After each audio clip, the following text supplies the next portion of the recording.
Assalamualaikum warahmatullahi wabarakatuh. Shalom, Om Swastiastu, Namo Buddhaya, salam kebajikan. Perkenalkan, saya Evelyn Bellatrix Sumbi, SH.MH, salah satu dosen di Fakultas Hukum Universitas Muhammadiyah Kupang. Saya akan mengajukan proses seleksi sertifikasi dosen gelombang pertama yang diselenggarakan oleh Kemendikti-Sintek 2025. Adapun dalam menyusun dokumen pernyataan diri dosen untuk unjuk Tridharma Perguruan Tinggi atau PDD UKTPT dengan mata kuliah yang saya ampuh yaitu Hukum Internasional di semester ganjil pada tahun akademik 2024-2025, bobot 3 SKS dengan kode mata kuliah 060-31304. Untuk sistem perkuliahan hukum internasional diselenggarakan dengan pendekatan blended learning, yaitu kombinasi antara perkuliahan luring dan daring melalui LMS Universitas Muhammadiyah Kupang. Diskusi interaktif, presentasi makalah, dan case method diselenggarakan secara tatap muka langsung di ruang kelas.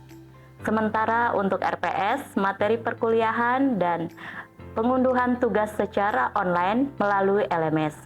Untuk metode pembelajaran yang diterapkan bersifat interaktif, partisipatif, dan berbasis pada studi kasus nyata dengan metode diantaranya melalui ceramah interaktif, diskusi kelompok untuk mendukung kolaborasi antara mahasiswa dan memberikan antusiasme dalam studi kasus nyata yang berkembang di dunia internasional.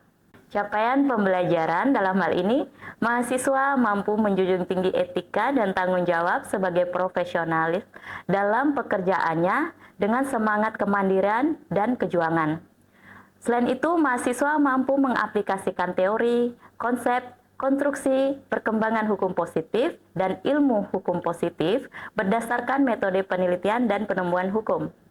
Untuk dalam hal ini, mahasiswa mampu menerapkan teori hukum material dan atau formil berdasarkan metode penelitian untuk menganalisis secara khusus kasus atau masalah hukum tertentu. Dan itu juga ada mahasiswa mampu menerapkan pemikiran logis, kritis, sistematis, kreatif, dan inovatif dalam konteks pengembangan ilmu pengetahuan teknologi dan seni atau dalam hal ini IPTEX. Untuk pencapaian pembelajaran mata kuliah, mahasiswa mampu menerapkan ruang lingkup, konsep teori hukum internasional secara logis, kritis, sistematis, kreatif, inovatif, dan profesional yang berdasarkan metode penelitian dan penemuan hukum yang memperhatikan dan menerapkan nilai humaniora sesuai dengan keahliannya di bidang ilmu hukum. Saya akan mendeskripsikan materi perkuliahan hukum internasional yang saya ampuh. Antara lain, ruang lingkup hukum internasional, perbedaan antara hukum internasional dengan hukum nasional, sumber-sumber hukum internasional, macam-macam subjek hukum internasional, pengakuan negara dengan pengakuan pemerintahan yurisdiksi. Dalam hal ini, mengungkap fakta terhadap masalah yurisdiksi dalam hukum internasional, hakikat, sifat, dan jenis-jenis pertanggungjawaban negara, terutama terhadap prinsip-prinsip hukum internasional yang dipakai dalam kaitannya pertanggungjawaban negara atas pelanggaran traktat, yang tidak terkait dengan kewajiban kontraktual serta klaim-klaim dari negara lain mengenai hak dan kewajiban negara yang berhubungan dengan status individu, arsip, barang-barang, maupun hutang piutang negara, serta penyelesaian sengketa yang bersifat non-yurisdiksional, yaitu dalam sengketa antara negara, organisasi internasional PBB,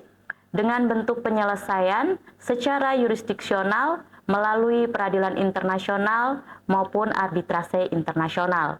Media pembelajaran yang saya gunakan meliputi RPS, PPT, studi kasus, dan artikel ilmiah, serta video pembelajaran. Untuk kriteria penilaian terdiri dari yang pertama, kehadiran 30%, kedua, tugas kelompok dan studi kasus 10%, tiga, keaktifan mahasiswa 10%, untuk ujiannya UTS 25% dan UAS 25%. Demikian indeks penilaian akhir antara nilai A, B, C, D, dan E. Penilaian secara objektif berdasarkan indikator ketepatan dan kemampuan, penguasaan materi dan kemampuan analisis studi kasus, dan partisipasi aktif mahasiswa di dalam kelas. Mata kuliah Hukum Internasional merupakan mata kuliah yang bertujuan untuk memberikan pemahaman tentang hukum internasional publik yang mengatur hubungan masyarakat internasional pada masa damai. Pendekatan ini merupakan komitmen menciptakan proses pembelajaran yang berpusat pada mahasiswa dalam rangka mewujudkan lulusan yang unggul, kritis, kolaboratif, serta adaptif terhadap perubahan dan tantangan kerja di dunia usaha, industri, dan penegakan hukum. Selanjutnya, saya akan menampilkan demonstrasi pembelajaran tatap muka di kelas dalam bentuk micro teaching.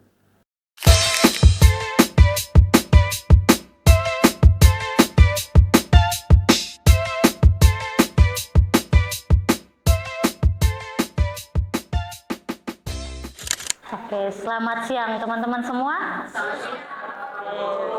Ketemu lagi kita di materi mata kuliah Hukum Internasional.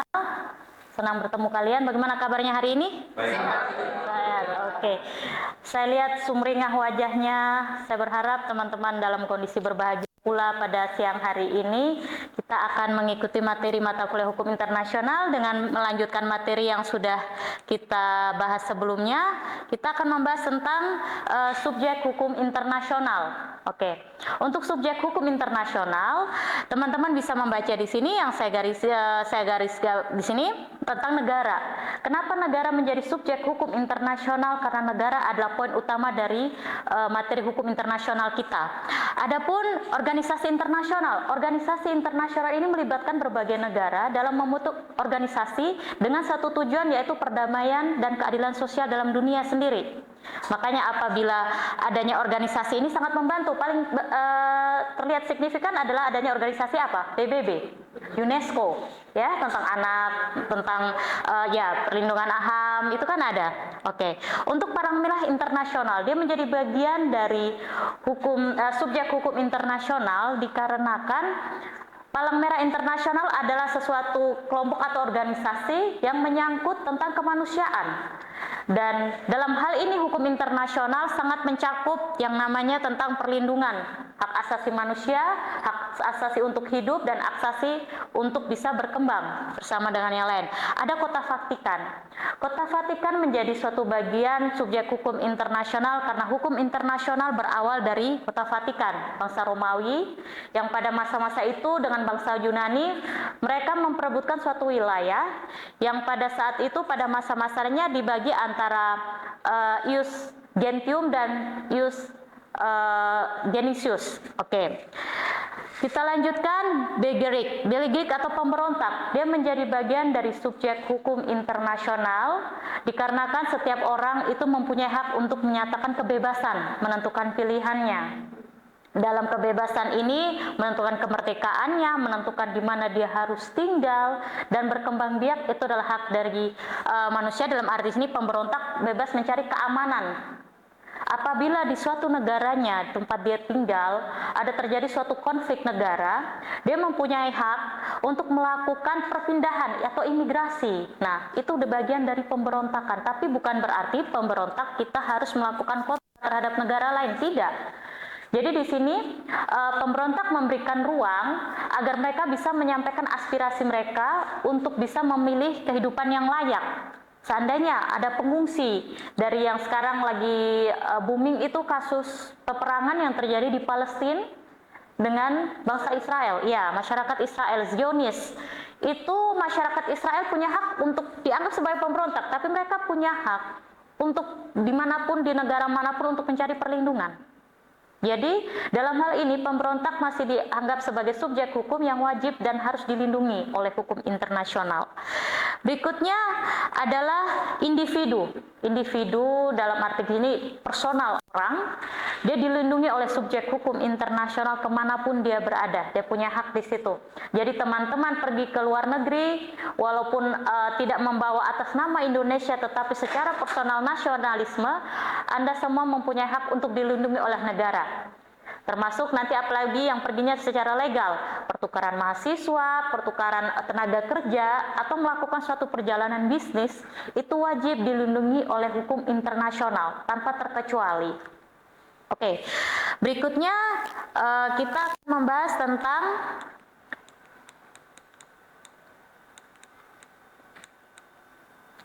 tadi subjek sudah, kita membahas tentang sumber hukum internasional.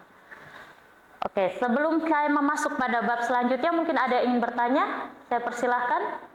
Atau mungkin kurang jelas penjelasan saya? Jelas. Untuk sumber hukum internasional di sini yang pertama adalah perjanjian. Kenapa yang dilihat dari perjanjian? Kenapa bukan konvensi? Konvensi itu dasar hukum belakangan. Kita lihat, karena dalam hukum internasional ada keterkaitan kerjasama antar negara, kerjasama antar organisasi maupun individual, gitu. Jadi apapun yang terjadi apabila kita melakukan suatu kerjasama dengan negara atau bukan negara, kita harus lihat dari perjanjiannya dulu ini. Oh, perjanjiannya bagus nih. Perjanjiannya itu ada bukan pro dan kontra, harus ada isi dari perjanjiannya. Dan yang kedua harus ada selain isi bentuk kerjasamanya. Terus yang ketiga adalah dari konsekuensi apabila tidak terjadinya suatu prestasi. Ya, jadi perjanjian itu dalam bentuk MOU, teman-teman sudah pernah pelajari ya dengan saya pada mata kuliah hukum perjanjian adalah Memorandum of Agreement, Memorandum of Understanding. Ya, itu adalah perjanjian yang bersifat umum yang dilakukan oleh berbagai pihak, tapi tidak secara signifikan apa yang diperjanjikan. Dalam arti sini mungkin persahabatan, hubungan persahabatan antar negara, antar kelompok ataupun organisasi. Terus nanti baru signifikannya menuju ke MOA. Memorandum of Agreement. Nah, itu spesifikasinya ada tuh. Kita akan membahas tentang kerjasamanya jenis apa. Contoh paling sederhana adalah kegiatan kerjasama bilateral ataupun multilateral. Ya, pertukaran lah, atau sembako, kerjasama perusahaan yang digambarkan itu. Jadi perjanjian merupakan suatu bagian dari sumber hukum internasional yang harus diperhatikan sebelum kita turun ke konvensi. Konvensi itu hanya pendukung agar tidak terjadi, apabila terjadi suatu konflik dalam kerjasama perjanjian, nanti akan di backing sama yang namanya konvensi. Nah, konvensi itu ada yang tadi saya sudah pernah bilang, ada konvensi PBB, itu bagian dari organisasi juga. Itu konvensi isinya apa? Tentang perdamaian, tentang pelindungan hak. Habis itu apa lagi? Pelindungan hak. Ayo, kerjasama, perdamaian, dalam hal kesehatan pun juga, itu nanti ada.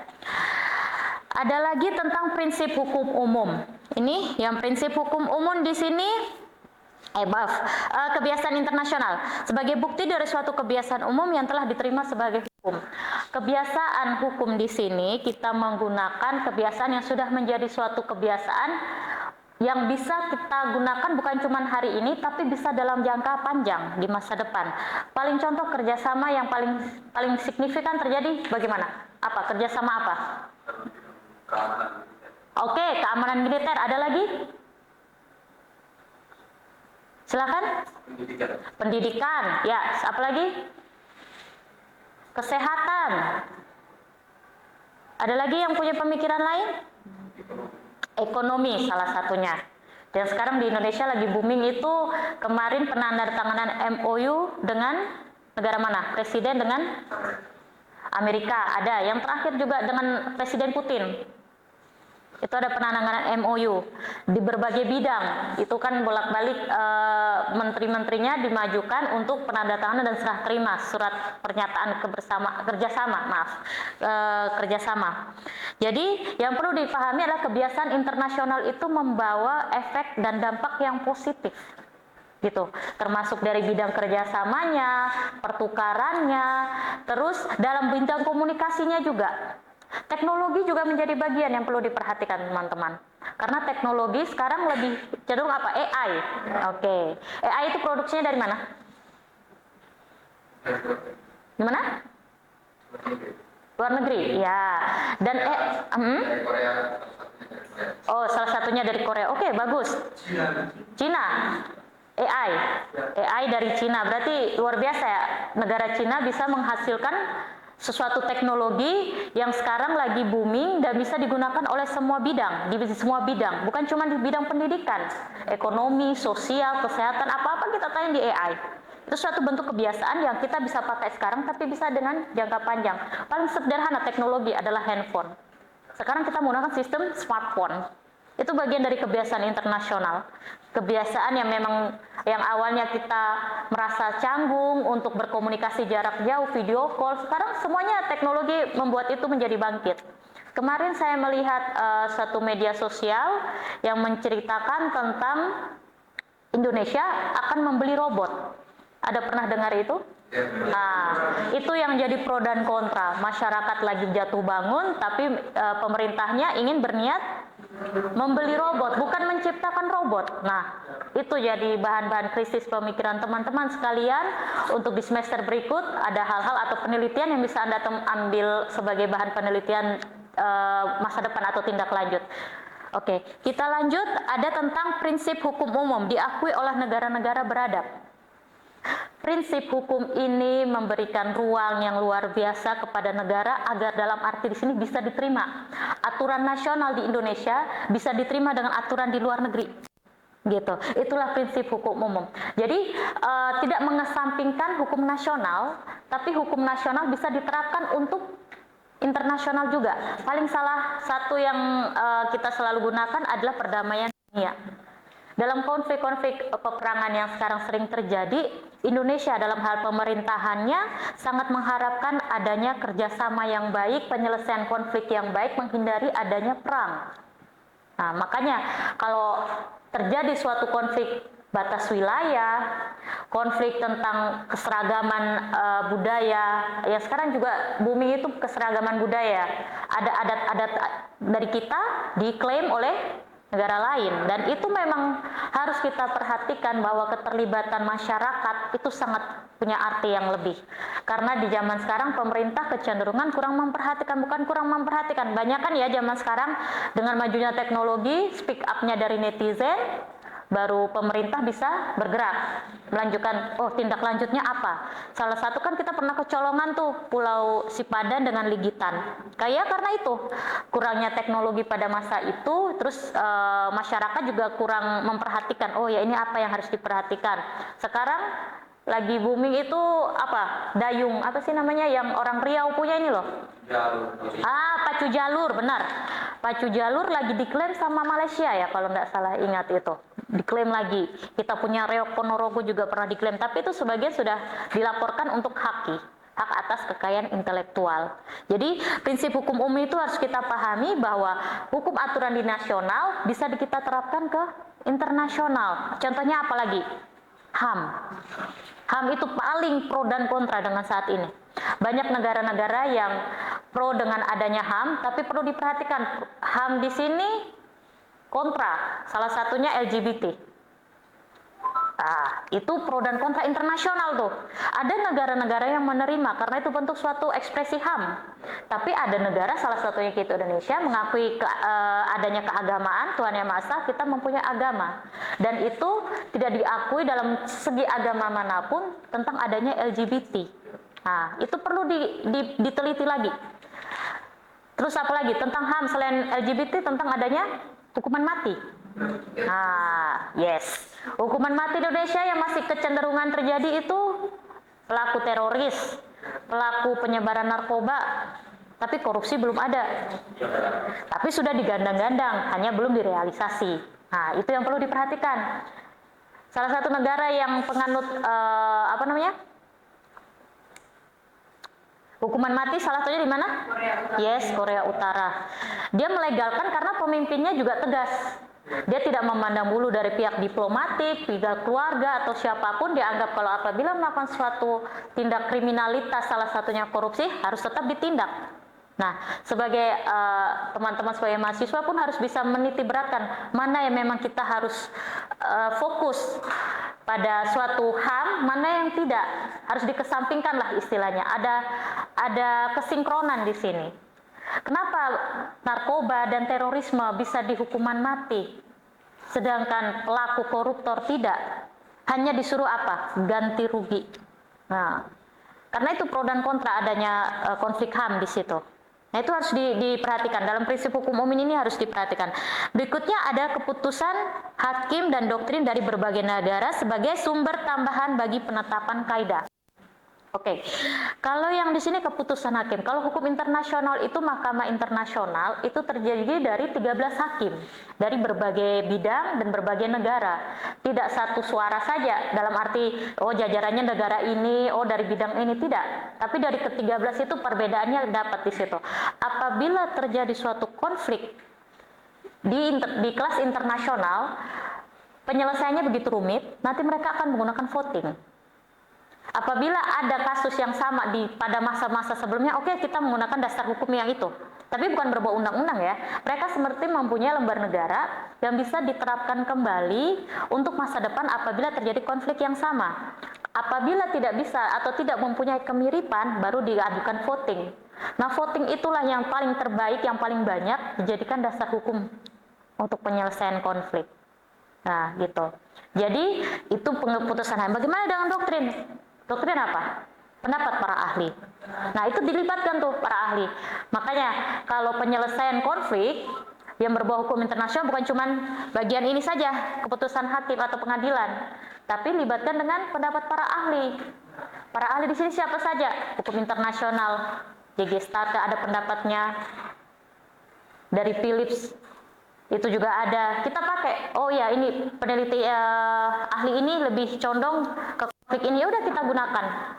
Jadi tidak serta-merta keputusan hakim sebagai hak yang mutlak, tidak, tetapi ada keterlibatan juga, oh pendapat para ahli, begitu. Oke, mungkin sampai di sini ada yang ingin bertanya, silahkan. Oke, terima kasih atas waktu dan kesempatan. Perkenalkan, nama saya Alfian Yandi Tamama.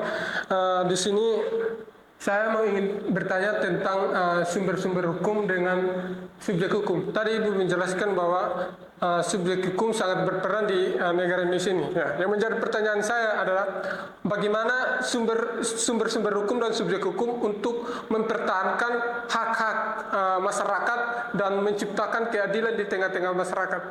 Seperti itu. Oke, terima kasih pertanyaannya. Mungkin ada yang ingin menanggapi sebelum saya memberikan jawaban. Oke, baik, terima kasih Ibu.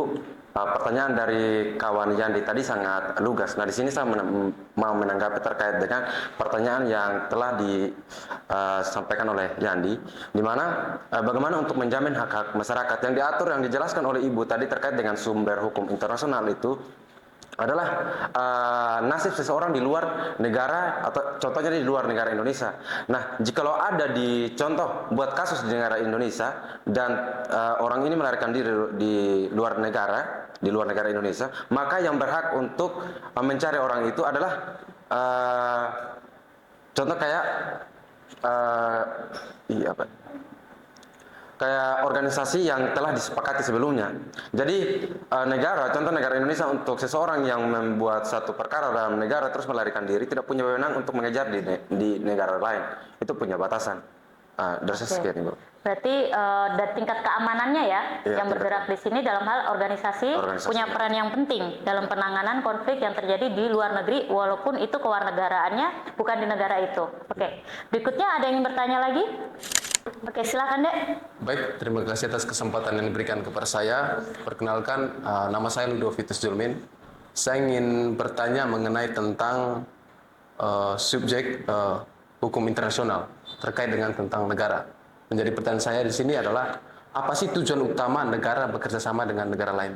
Itu saja, terima kasih. Terima kasih. Pertanyaan, ada yang mau bisa menanggapi? Ya. Baik, terima kasih. Jadi berdasarkan pemahaman saya, tujuan kerjasama antar negara itu untuk menciptakan perdamaian dan keamanan antar negara. Itu berdasarkan piagam PBB pasal 1. Sekian, Ibu. Tadi sudah dijawab. Terima kasih atas para penanya dan juga teman-teman yang sudah memberi tanggapan. Jadi sumber hukum internasional punya kaitannya dengan subjek hukum internasional. Apabila tidak ada kerjasama dalam arti di sini keterkaitan antara subjek dan sumber hukum, maka tidak ada lagi terciptanya hukum internasional. Dan termasuk tadi teman kita Ludovitus bertanya tentang kenapa harus ada kerjasama antar negara. Karena itulah kita bisa belajar untuk bisa membuka peluang, membuka mindset masyarakat di dalam negara untuk bisa berkembang dengan negara lain, bertukar informasi, bertukar pikiran, bertukar banyak dunia lagi yang bisa kita berbagi bersama negara lain. Baik, saya kira hanya itu saja pada materi kuliah pada hari ini. Saya harap ini menjadi suatu pembelajaran yang baik buat teman-teman sekalian. Dan sebelumnya saya ingin mengabsen dulu ya. Absen dulu sebelum kita menutup pada mata kuliah siang hari ini. Alfriari, oke, Lederson Tami, Sefa Ahmad, Alosius Tako, Supriyadi, Alfridus, Gideson, Rahmawati, Oktri, Alfilia, Sanawati, Angel, Kuarimus Taneo, Quirinus, Darmawan, Muhammad, Ludovitus, Lazarus, Sergius, Aldo, oh tidak ada, Lino, oh ya sudah. Oke, cukup sekian kuliah pada siang hari ini. Sampai jumpa di materi selanjutnya. Selamat siang. Demikian pemaparan yang dapat saya jelaskan, termasuk dengan video micro teaching yang sudah saya tampilkan. Saya pamit undur diri. Assalamualaikum warahmatullahi wabarakatuh. Shalom, salam sejahtera, Om Swastiastu, Namo Buddhaya, salam kebajikan bagi kita semua.